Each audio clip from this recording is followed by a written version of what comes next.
viral dan diangkat sejumlah media, sosok Purbaya Yudi Sadewa yang kini mulai mencuri banyak perhatian publik dengan membongkar langsung praktek busuk di dalam sistem keuangan negara, dari proyek siluman hingga permainan anggaran dari tikus-tikus berdasi yang selama ini kebal hukum.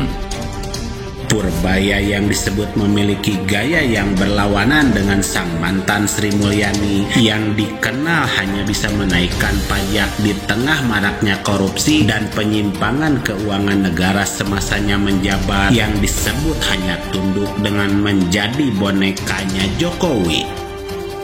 Lantas apa rencana besar Purbaya untuk membereskan semua ketimpangan dalam mengelola alokasi anggaran yang terbebas dari korupsi di tubuh birokrasi keuangan, dari borok dan manipulasi proyek permainan anggaran yang menurutnya tidak bisa sehat jika tikus-tikus anggaran terus berpesta di balik meja kekuasaan, hingga Buya Yahya dan para tokoh menegaskan hal penting soal ini. Selengkapnya mari kita bongkar dengan menyimak sampai selesai agar tidak salah paham.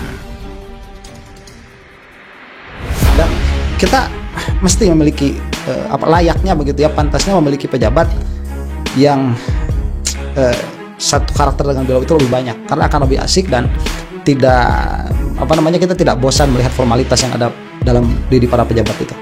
Ini saya sangat bahagia betul ya dengan Menteri Keuangan yang ini. Setidaknya ada inovasi-inovasi untuk menyelesaikan permasalahan ekonomi kita, dan memang tahu betul permasalahannya apa dan setidaknya mewakili ya. Gua nggak begitu ngerti ekonomi, tapi sejak Menteri Keuangan Indonesia yang baru, Purbaya, yes, gue yakin di sini juga pasti banyak banget yang pada nontonin kalau beliau sudah muncul di media, ya, mau media sosial kayak atau TV kayak, nggak tahu kenapa bawaannya pengen banget dengerin ocehannya atau obrolannya Purbaya. Ini sesuatu karakter yang menyegarkan, yang baru di dunia politik Indonesia. Bahkan Menteri Keuangan ini jadi bikin bahasa-bahasa ekonomi itu lebih mudah dimengerti. Dan gue semakin yakin kalau memang Pak Purbaya ini adalah orang besar. Saya tahu bahwa Pak Purbaya setiap beberapa bulan sekali selalu memberikan zakat, selalu memberikan sedekah kepada fakir miskin di wilayah beliau, berupa beras 1 karung kecil ya per orang dan uang 300.000. Itu beberapa bulan sekali, dan udah berkali-kali keluarganya memberikan bantuan terhadap fakir miskin ya di wilayah tempat beliau. Kebetulan saya masih satu wilayah dengan beliau. Jadi sebenarnya secara ide dan gagasan itu oke ya, menurut gue oke banget. Sekarang tinggal PR-nya bagaimana uang-uang ini atau tujuan ini disalurkan kepada masyarakat oleh bank. Nah itu yang jadi PR dan jadi hal yang benar-benar harus dilakukan. Inilah Purbaya Yudi Sadewa yang beragama Islam, kelahiran Bogor, Jawa Barat pada 7 Juli 1964, yang menikah dengan Ida Yulidina, sosok mantan model finalis wajah Pemina yang memiliki 2 orang putra. Kini menjabat sebagai Menteri Keuangan Republik Indonesia di bawah Presiden Prabowo Subianto. Ia adalah sosok pakar ekonom dan insinyur kawakan Indonesia dengan segudang pengalaman di kalangan pemerhati ekonomi nasional. Dikenal sebagai praktisi yang memiliki jam terbang tinggi, analis tajam, serta seorang akademis yang tekun.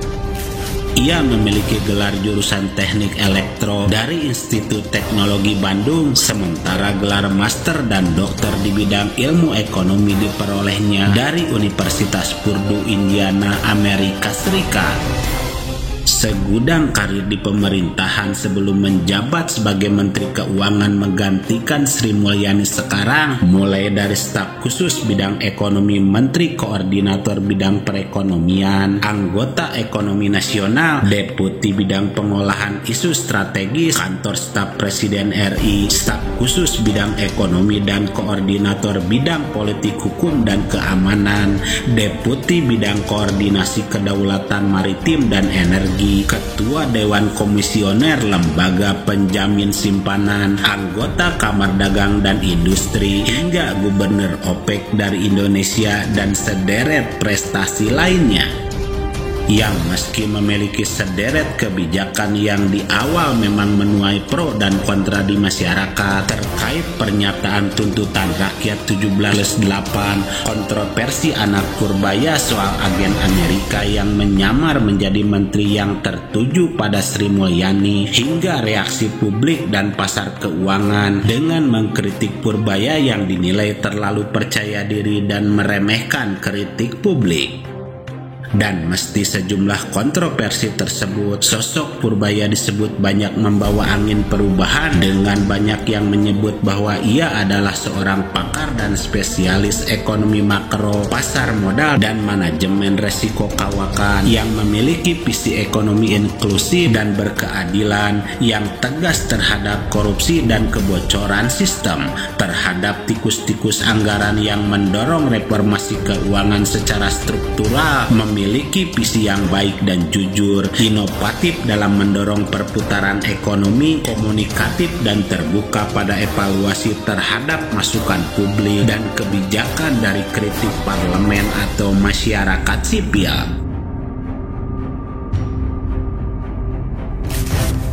Kalau kita mencoba memahami dengan akal, yang tidak beriman tidak urusan dengan keimanan, tapi ada hubungannya dengan keyakinan.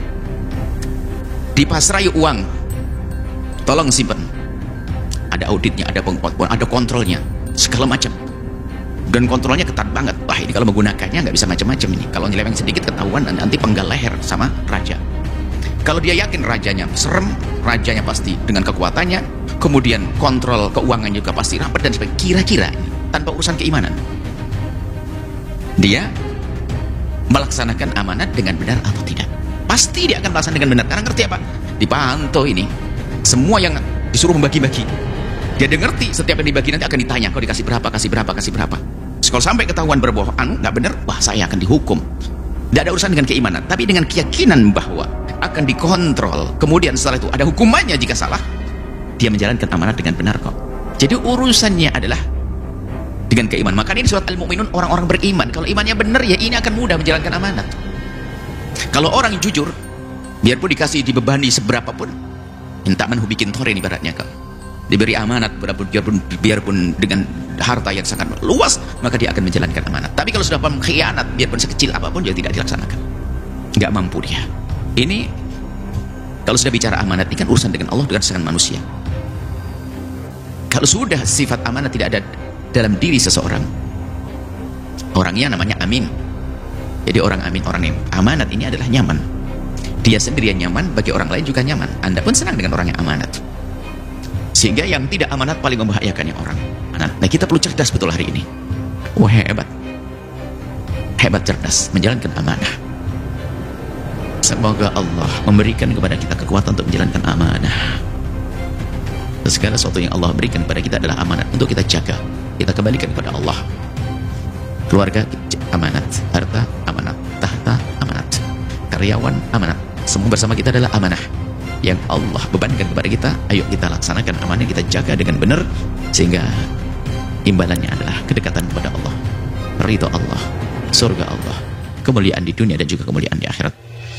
Dan meski Buya Yahya bukan membahas Purbaya secara langsung, namun secara umum beliau menegaskan seorang pemimpin yang baik, jujur, dan amanah dalam pandangan Islam. Sehingga pesan yang bisa kita ambil bahwa mengemban amanah dalam urusan materi dan keuangan adalah ujian yang tak ringan, bukan hanya tentang kecakapan mengelola, tapi tentang kejujuran yang terjaga dan hati yang takut kepada Allah. Karena setiap rupiah yang dikelola akan diminta pertanggungjawaban, bukan hanya di dunia tetapi juga di akhirat. Maka siapa yang jujur dan amanah, sesungguhnya ia telah menjaga kehormatan dan menyiapkan jawaban atas hisab yang pasti akan datang kepadanya.